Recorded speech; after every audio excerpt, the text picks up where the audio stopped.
Hi folks, I'm Ashraf Hingora. I'm a language and soft skill trainer, live business and parenting coach. Ashraf the mover and shaker में आज मैं गलतफहमी और नासमझी पर कुछ वैल्यूएबल इंसाइट देना चाहूँगा। ये ज़बान जो 32 पहरेदारों के बीच रहती है, 16 ऊपर और 16 नीचे, इसका सोच समझकर इस्तेमाल करना चाहिए। थोड़ी सी भी गलत तरह से आपने इस्तेमाल कर लिया तो कुचल दी जाएगी ज़बान। ये ज़बान जो इंसान को हाथी के ऊपर भी बिठाती है और हाथी के पैर के नीचे भी, डिपेंड करता है कि आप इसका इस्तेमाल कैसे करते हैं।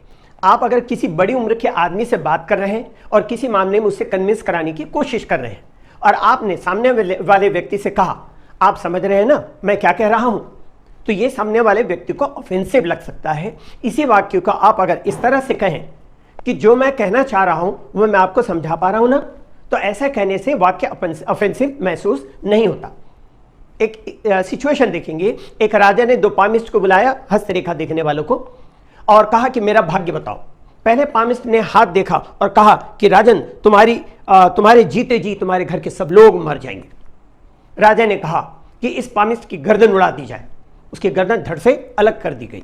फिर राजा ने दूसरे पामिस्ट को बुलाया और उसने अपना हाथ दिखाया और बोला मेरा भाग्य बताओ। तो दूसरे पामिस्ट को पहले पामिस्ट का अंजाम पता चल चुका था। उसने कहा राजन, आपकी उम्र आपके घर के सब लोगों से लंबी होगी। राजा खुश हो गया और उसने कहा कि इसे इनाम और इकराम से माला माल किया जाए। आपकी उम्र आपके घर के सब लोगों से लंबी होगी या आपके जीते जी आपके घर के सब लोग मर जाएंगे। बात वही थी, लेकिन कहने का अंदाज अलग था, कम्युनिकेशन अलग थी, जिसकी वजह से एक को सजा मिली और दूसरे को इनाम। उसी तरह मिसकम्युनिकेशन से 2 भाइयों के बीच कैसे गलतफहमी हो गई। देखिए, बड़ा भाई जब बॉम्बे जा रहा था तो उसके छोटे भाई ने कुछ सामान बॉम्बे से लाने को अपने भाई को कहा। उस समय मोबाइल फोन भी नहीं था। बड़े भाई के बॉम्बे से लौटने पर छोटे भाई ने पूछा, भैया क्या सामान लाए आप? तो बड़े भाई ने कहा कि ट्रेन का समय हो रहा था, मुझे तुरंत स्टेशन जाना पड़ा, इसलिए मैं सामान नहीं ला पाया। कुछ दिनों के बाद छोटे भाई की मुलाकात बड़े भाई के किसी दोस्त से हुई। भाई के दोस्त ने पूछा, क्यों, तुम्हारा भाई सामान लाया? तो छोटे भाई ने कहा नहीं, उनकी ट्रेन का समय हो गया था इसलिए नहीं ला पाए। अब देखिए मिसकम्युनिकेशन और मिसअंडरस्टैंडिंग कैसे होती है। बड़े भाई के दोस्त ने अपने दोस्त से कहा, क्या यार, तेरा भाई बॉम्बे से कुछ सामान लाने के लिए कहा था, वो बता रहा था तू लाया नहीं। तो बड़े भाई को बहुत बुरा लगा। उसने छोटे भाई से बात करना बंद कर दिया। छोटे भाई ने बड़े भाई से जब बात ना करने की वजह पूछी तो बड़े भाई ने कहा कि जब तुम्हें मैंने कहा था कि टाइम नहीं मिला इसलिए मैं सामान नहीं ला सका और तुम मेरे दोस्त से शिकायत करते हो कि मेरा भाई सामान नहीं लाया। तो छोटे भाई ने कहा नहीं, मैंने उससे कहा था कि टाइम ना होने के कारण मेरा भाई सामान नहीं ला सका। तो बड़े भाई ने कहा चलो मेरे दोस्त के पास। दोनों दोस्त के पास गए। छोटे भाई ने बड़े भाई के दोस्त से पूछा कि कहा कि आपसे मैंने कहा था कि टाइम न होने के कारण भैया सामान नहीं ला सके। तो भाई के दोस्त ने कहा हाँ। तो बड़े भाई ने अपने दोस्त से कहा कि तुमने तो मुझे कहा था कि तुम्हारा भाई कह रहा था कि मेरा बड़ा भाई सामान नहीं लाया। तो बड़े भाई के दोस्त ने कहा एक ही तो बात है यार। ऐसी होती है गलतफहमी।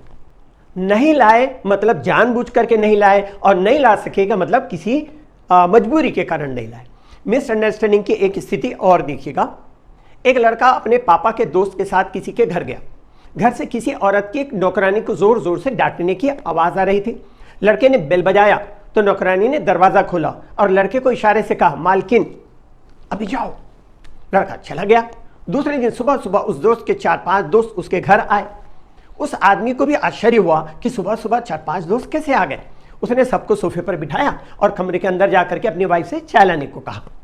उसकी पत्नी चाय बिस्किट लेकर के आई, सबको सर्व किया। सब लोगों ने चाय बिस्किट लिया और वो महिला सब लोगों के साथ हंस बोलकर नॉर्मल बात कर रही थी। फिर महिला ने कहा भाई साहब, आप सब लोगों का अचानक सुबह सुबह कैसे आना हुआ, कोई खास बात? तो सब लोग एक दूसरे का मुंह ताकने लगे। फिर एक दोस्त ने कहा माफ कीजिए, बुरा मत मानिएगा भाभी जी, कल मैंने अपने बेटे को आपके घर भेजा था तो आपकी नौकरानी ने ऐसा इशारा करके कहा कि मालकिन अभी जाओ जाओ। तो हमें गलतफहमी हो गई, हम कुछ और समझ बैठे। उस महिला ने अपनी नौकरानी को बुलाया और इस बारे में उसके नौकरानी से पूछा। तो नौकरानी ने कहा कि नहीं, मैंने ऐसा इशारा करके कहा था, मालकिन बहुत गुस्से में है। अब देखिएगा नौकरानी के इस गलत जेस्चर का इस्तेमाल करने से कितनी गलतफहमी पैदा हो गई।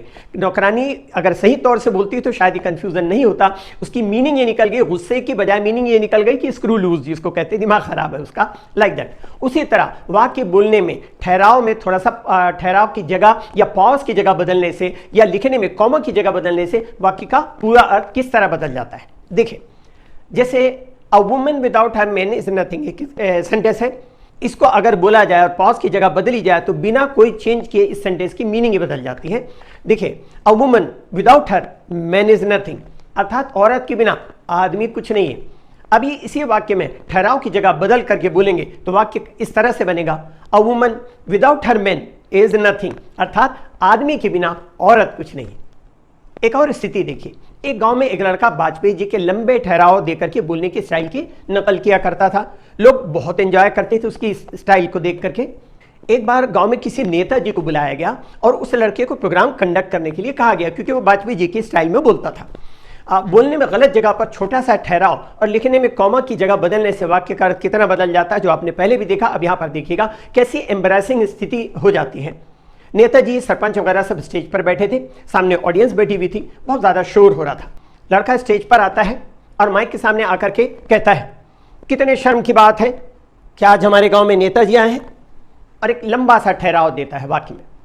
तो इसका अर्थ ये निकला कि आज हमारे गांव में नेताजी आए हैं, ये बड़े शर्म की बात है। नेता है, सरपंच है, बैठी हुई जनता, सब उसकी तरफ बहुत चक्के होकर के आंख फाड़ करके देखने लगे, क्या बोल रहे हैं लड़का। और उसके बाद लड़का वाक्य पूरा करता है, और आप लोग शोर मचा रहे हैं, जबकि उसे इस तरह से कहना चाहिए था कि कितने शर्म की बात है कि आज हमारे गांव में नेताजी आए हैं और आप लोग शोर मचा रहे हैं। तो उसका अर्थ का अनर्थ नहीं होता।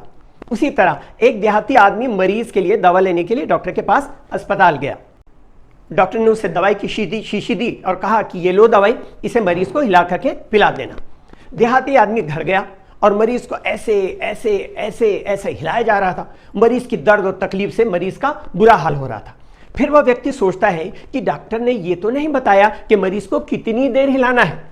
देहाती आदमी फिर डॉक्टर के पास गया और पूछा, डॉक्टर साहब मरीज को कितनी देर हिला करके दवाई पिलाना है। तो डॉक्टर जोर से हंसने लगा और उसने कहा कि दवाई को हिलाकर पिलाना है, मरीज को हिलाकर दवाई नहीं पिलाना है। कई बार एम्बिगुअस अर्थात एक से ज्यादा संभावित अर्थ होने वाले निकलने वाले शब्दों का प्रयोग से अर्थ का अनर्थ हो जाता है। चूंकि वह व्यक्ति देहाती था, इसलिए यहां डॉक्टर को पूछ लेना चाहिए था कि व्यक्ति समझा या नहीं, या उस देहाती व्यक्ति को डॉक्टर से स्पष्ट कर लेना चाहिए था कि मरीज को कैसे दवाई पिलाना है। अब एक वाक्य देखिए इंग्लिश का, और उसके हिसाब से उसकी मीनिंग कैसे अलग अलग निकलती है। देखिए, आई सा हर डक, इसके दो अर्थ हो सकते हैं। मैंने उसकी बतख को देखा, एक अर्थ ये हुआ, और इस समय डक जो है वो बतख नाउन है। और दूसरा इसका अर्थ निकल सकता है, मैंने उसे झुका हुआ देखा। तो बतख जो है ये नाउन है डक, और जो डक का दूसरा अर्थ होता है झुकना। इस तरह नासमझी में इंसान अजीब व गरीब हरकत कर बैठता है। इंग्लिश के लिए आप मेरे channel English breakfast with Ashraf and soft skill के लिए Ashraf the mover and shaker को लाइक, शेयर एंड सब्सक्राइब करें। कमेंट सेक्शन में कमेंट करें, बेल आइकॉन प्रेस करें, और मेरी बुक जरूर पढ़ें। Thanks for watching.